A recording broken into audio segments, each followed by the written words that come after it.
Welcome to Screw the Commute, the entrepreneurial podcast dedicated to getting you out of the car and into the money, with your host, lifelong entrepreneur and multimillionaire, Tom Antion. Hey everybody, it's Tom here with episode 789 of Screw the Commute podcast. We begin such good feedback on these presentation tips that can help build your business, or if you want to be a pro speaker, or if you're just forced at your job to be a presenter. Hey, this can lead to raises and career, changes and promotions. But I like to use it to promote your business because this is Screw the Commute. We don't want you going to that job every day if you can help it. All right. Anyway, today's on stage tricks and techniques to make great presentations. And then I'm going to have another genius technique for you clear at the end, like I did in the previous episodes. Episode 788 was how to practice. Episode 787 was attention-gaining devices. That's the basis of my whole Wake 'em Up system. And 786 was bomb-proofing, so you never leave a presentation where people think it sucked. All right, so anytime you want to get to a back episode, you go to screwthecommute.com/ then the episode number. Bomb-proofing 786, attention-gaining devices 787, practice methods like a pro 788, and today is 789 on stage tricks and techniques. You probably should keep track of all of these if any of this interests you, because they really will raise you up like crazy with very little effort. And you might want to grab a copy of what all this is based on as my Wake 'em Up book at screwthecommute.com/wake book. Get the ebook version. All right, follow me on at Digital Multimillionaire on TikTok, and then grab a copy of my automation ebook at screwthecommute.com/automate free. All right, let's get into a random assortment of on-stage tricks and techniques that have helped me make a fortune as a speaker. And they're all over the place, folks, but these are some simple things that will just make you better. Now, this one's for the guys. If you wear a tie and if you keep your jacket buttoned, you usually want to keep the tie right in the center. But if it gets off the edge, cockeyed people look at it and it's just distracting. So the trick I learned from the great presenter Paul Roddy was to put the skinny part of your tie through the loop in the back of the main part of the tie, and then underneath that, get a big paper clip and clip it to the middle of your shirt where the buttons are. All right? It'll keep it perfectly in the middle. Now, if you're a laissez-faire presenter with the open jacket and your tie's flopping all around, that's different. But if you want to keep it perfect in the middle, paperclip trick. Now, for the ladies, make sure if you're on a dais, and that's a stage basically, a raised stage, there's always cracks between where they put the sections together. Make sure they tape them together with heavy-duty Gorilla kind of tape so that your heel doesn't, if you happen to wear high heels, it doesn't get stuck in there and break your shoe or break your ankle or cause you all kinds of trouble, and you'll be worried about stepping on the cracks if you're up there, and so you don't want that. So make sure they're taped. All right, the step placement to get up on the dais is make sure that, if you're coming from the ground level, that it's close to where you're going to enter the stage, not so you have to walk around the stage. I mean, these are simple things, but people don't think about them. And then if you plan on having anybody on stage with you, make sure that there's steps everywhere, front and both sides, so that people don't have to waste time walking. If you pick somebody from one side of the audience and they have to walk clear around the stage, you just blew another minute of your presentation, and that can be critical. So make sure the step placement is good. All right. Have a method if you're going to use props to hide them if they're hidden props. It could be as little as a little round cocktail table with a flower on it, but it's draped to the floor so that you can hide stuff behind it. You can hide all kinds of stuff in there. I mean, I hide my whole laptop case and a whole bunch of stuff a lot of times. So make sure you can hide stuff on stage if that applies to you. Now, notes. I always use notes in one fashion or the other, but Sometimes it looks good if you're using notes. Sometimes it doesn't. Maybe you don't want to use hold notes, so forth. So one thing is to write them really big and put them flat on the floor or on the stage, the dais, and nobody can see them but you. You can glance down at a second or, hold your chin like you're thinking about something and you're really looking at your notes on the floor and they can't see them. Now, I mentioned this in the props section. I think that was in the attention gaining devices about hiding notes in props or in the back side of a prop so that the audience doesn't see it, but it's reminding you what to say about the prop. All right, so that's a way to hide notes with props. Now, on flip charts, if you have a flip chart, and I also mentioned my dueling flip chart technique where you have a flip chart on both sides of the stage and volunteers writing on them. But if you're going to be writing on a flip chart, you can very lightly in pencil put your notes on the page that even somebody 5 feet away can't see them. But when you walk up to the flip chart and look at the flip chart and start writing on it, maybe a heading or something, then you can see your notes right there and nobody else can see them. So that's a good trick. Now, what I like to do is, first of all, I always use handouts. No matter what I'm doing, I use a handout. And then there's one of two things that I do. I may have a person in the crowd where I say, I need a volunteer, all right? Instant involvement technique. And I got a big prize for you. And then the hands go up. So, hey, okay, folks, you got that handout here. I want you to help me keep track because I'm always confused up here. So I'm teasing myself a little bit. And I need to stay on track. So you're going to tell me which section we're at and what's the next section whenever I get done with a section. Okay, is that agreed?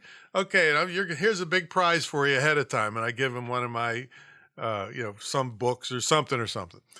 So then every time I'm done with a section where I've practiced my bits, chunks, and series, which was in last episode, then or in practice techniques, then I say, oh, what's next? And then they call out the next section and bam, that kicks me off on my next bit, chunk, or series. All right, so it's beautiful involvement. Now, if you fear that the audience is going to be distracted and there's a lot of people, checking email and doing this, that, and the other, instead of having one person, you say, I'm going to be asking people in the crowd today to help me keep on track. So you got your hand out there, follow along closely, and then I might choose you to tell me what's next. And now everybody is forced to keep an eye on things because they don't want to be embarrassed if you call on them and they have no idea where you're at in the presentation. So I love these kind of things. Next thing let's see, this was in the bomb proofing, 786, episode 786, about pre-planned ad-libs. This is where you have something ready to say if something goes wrong on stage. And I gave you, there's like tons of examples in the Wake 'em Up book, but and I gave you one in that episode, but here's another one. Your microphone squeals. All right, so I say, that was my elephant impression. All right, so like I said, it doesn't have to be knee-slappingly funny, but when it's done appearing to be instantaneous or impromptu, people are like, oh, man, this guy's or woman's cool. So that's pre-planned ad-libs. Now, another really interesting technique is make mistakes on purpose. Now, you can't be someone with low self-esteem to do this because you're always thinking, oh, somebody will feel badly about me. No. If you have good self-esteem, you can use this and make a mistake on purpose for them to catch you, to make them the stars. Now, we went way overboard on this one time where when the movie by Jim Carrey, Liar, Liar, was out, I was doing a presentation for some big company, and I suggested to them, hey, why don't I just lie my way through the presentation on all these things they're supposed to know? I'm going to say the opposite, and they have to catch me, and whoever catches me first gets a prize. See, so this was a lot of fun. They made up a poster, put my head on Jim Carrey's body like a a movie poster, and it was a blast, a lot of fun. So you can make mistakes on purpose. Another thing is to pretend not to be able to come up with a word. And this is, again, audience involvement that forces them to, they want to help you and they want to be involved. And so I might say something like, yeah, I found this dog on the road, and I've helped out so many dogs that didn't have homes. They're called, what do they call these kind of dogs? And then people are yelling out, rescue, rescue. I say, yeah, rescue. Yeah. And I knew it was rescue, but it got them all excited and involved, and we're talking about helping little animals, and, so it's a beautiful thing. So you can pretend not to be able to come up with a word. Another thing you can do is have a funny opening slide when people walk in, something that applies, or a funny quotation, something from Mark Twain or something like that. It just sets the mood that this is going to be a fun presentation.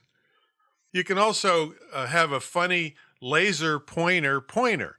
So maybe you could get one made up that looked like a golf club if you were crazy about golf and you're in Vegas and everybody's going golfing when you're done. So a funny laser pointer.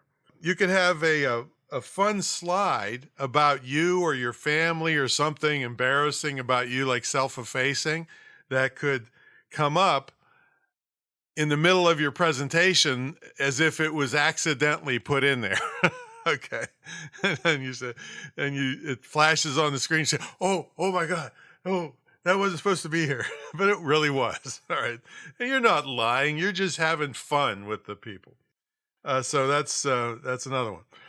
Now, another trick is when you're doing a visual, any kind of visual, and it pops up on the screen, a new one. You don't want something that's been up there for 5 minutes. This doesn't work.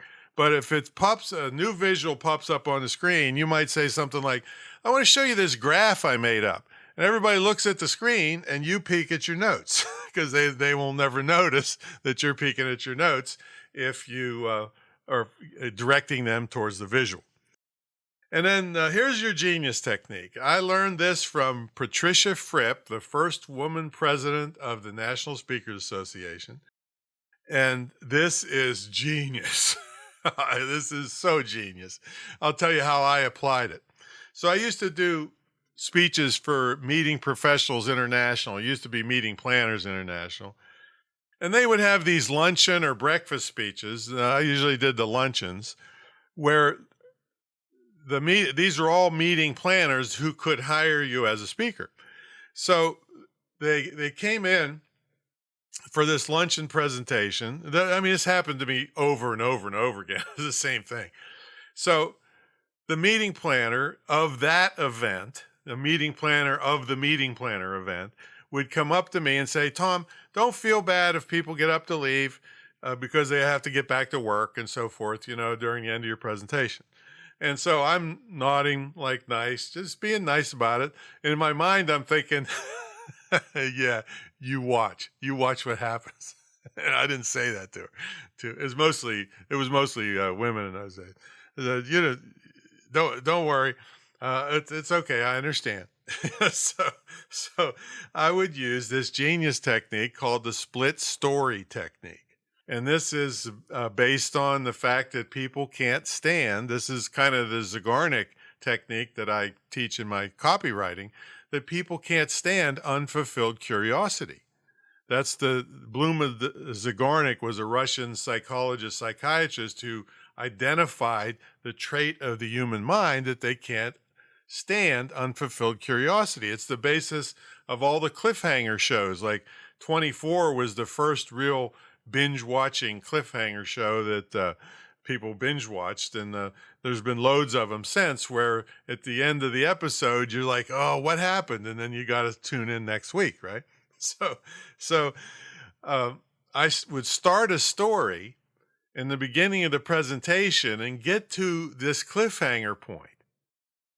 And then I would go on with the rest of the presentation, and nobody left. Nobody ever got up to leave until I was completely done and finished the story at the end of my speech. and the meeting planners for these various events I was at would come up to me, Tom, they must have really loved you. Nobody left. I said, oh, well, that's nice. Thank you. I'm humbled by that. So that's your genius technique. Learn to do split stories that can make people stay and they can't leave because they want to miss the end of the story. All right, so there's a bunch of onstage tricks and techniques that are going to help you make great presentations. If you want my mentor program on professional speaking, it's I'm pretty sure it's screwthecommute.com/pro speaking. And it's included if you are in my main mentor program for internet and digital marketing at greatinternetmarketingtraining.com. So check it all out. Be great on stage, and I will catch you on the next episode. See you later.